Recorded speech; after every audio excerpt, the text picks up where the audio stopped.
Welcome back, guys. It's Khalid here. Today I'll share with you guys my first trade on my brand new 100k account. Unfortunately, I end up the day with minus 0.5, which is $500. I'm so used to 10k and 50k, so I just wanted to try a bigger account, so maybe if I can be serious more about it.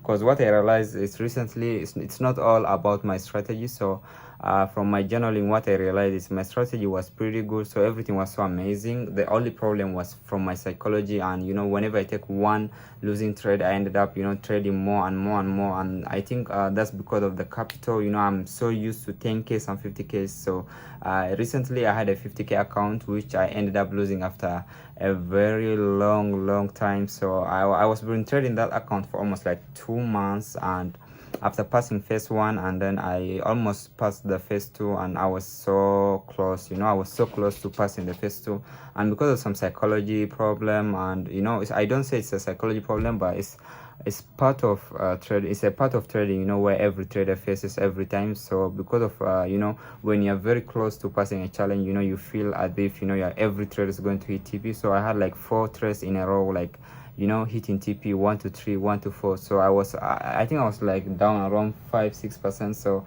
on my first 250k account, then I ended up bringing the account back to break even. I was almost like I think 6% up on the trade. So I wanted to take one trade and then like hit the minimum trading days. I was only left with 2%. So I ended up risking more than what I usually risk. I usually risk like 0.5% on that 50k account, which is $250. So I ended up risking like $1,000, I think, on 2 different trades, and both trades hit stop loss, and yeah, I ended up losing the account. So today, guys, I took only one trade. We had a bank holiday. I supposed to not trade, and I think I kinda like followed everything. I followed my plan, and I only took one trade because whenever we have a bank holiday or we have a very huge news in the market, so I tend to take only one trade. And when the market is pretty good and everything's going well, I usually take like 2 to 3 trades. So today I only take one trade, and I'm going to show you guys the trade, and I'm going to the chart. So guys, follow me all along. So let me walk you guys through the setup. Last week GBP USD was bullish. I had bullish strong move before the Monday market open. Then a market open this week, we had a small Asian section move, and then actually before the Asian section move, price consolidated somehow. So I'm recording the video right now. It's already Monday, so that way I have to go back.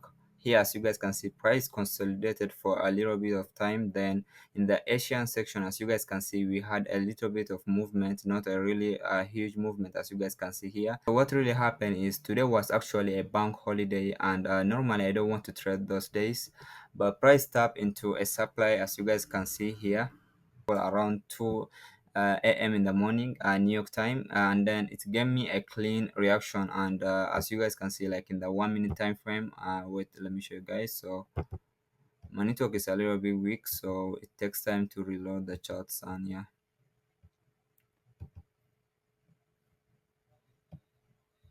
So at 2 a.m.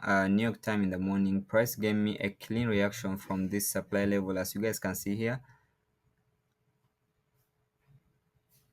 And I waited patiently. I did not execute the trade after price tap into this supply level. I waited patiently for price to show me some form of movement. So as you guys can see, price moved a little bit down, then price a little bit here, as you guys can see. At first I stayed out because it is a bank holiday. I was not going to trade, but when I saw this price respecting this supply level, and then after tapping into that 1 minute fair value gap, so price melted, as you guys can see. At this point I considered I may take a position, because price did not fully take out the Asian low, as you guys can see around this area. So what price did is price went to around 50% of this overall this Asian level here. Then price went around 50% of this, and then price retraced back. As you guys can see, price retraced back to a 5 minute FFG around this area. So I waited for price to accumulate around this area, and then it manipulated this side, because I knew this supply was not going to hold this 1 minute supply here. And usually I don't trade supply and demand. I just look at it because as a form of liquidity. I know a lot of people trade supply and demand. So price did not respect this 1 minute supply here. Price took out the sellers around this area, and on the other side on Euro USD, price have taken out this high. As you guys can see, this high, which means it's an SMT. Euro USD managed to take the high out, and when GBP USD failed to take this current high out, so I mark this as an SMT, is my money divergence. So I waited patiently. Again, price kind of gave me some movement here around this area, as you guys can see here.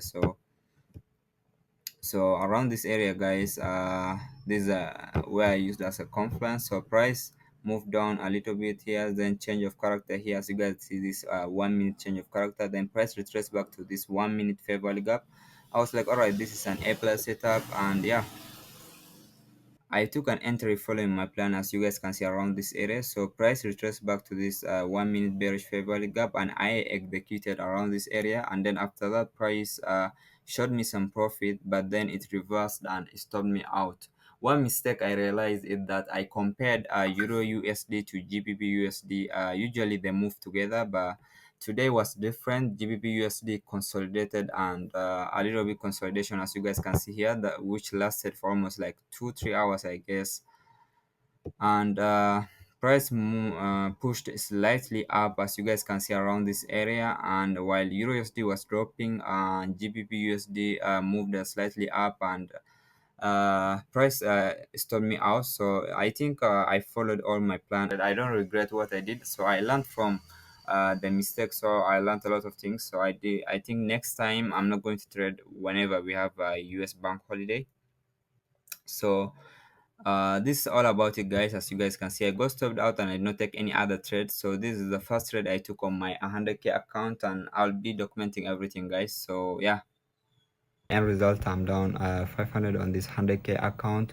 But here the key thing, like what I want to say is it wasn't a revenge trading. It wasn't like a random trade I took today. I followed my plan exactly, and not every A plus setup is going to be a winning trade, and that's okay. You know, my focus is on the consistency and following my plan and my rules and journaling each trade, and that's how I think I'm gonna improve on my trading. And so remember, guys, it's not about one trade, it's about the long game. You know, it's about being consistency, and even if I lose the trade, you know, it's about the long game, you know, being around and then like doing, you know, everything what I can do. And then so guys, my focus right now is on consistency and following my rules and journaling the trades, and you know, not revenge trading, not going against my trading plan. And so remember, guys, it's not all about winning, it's about the process. So not all trade is going to hit 1 to 3, 1 to 4, 1 to 5. So I'm not really mad about what happened today. This is my first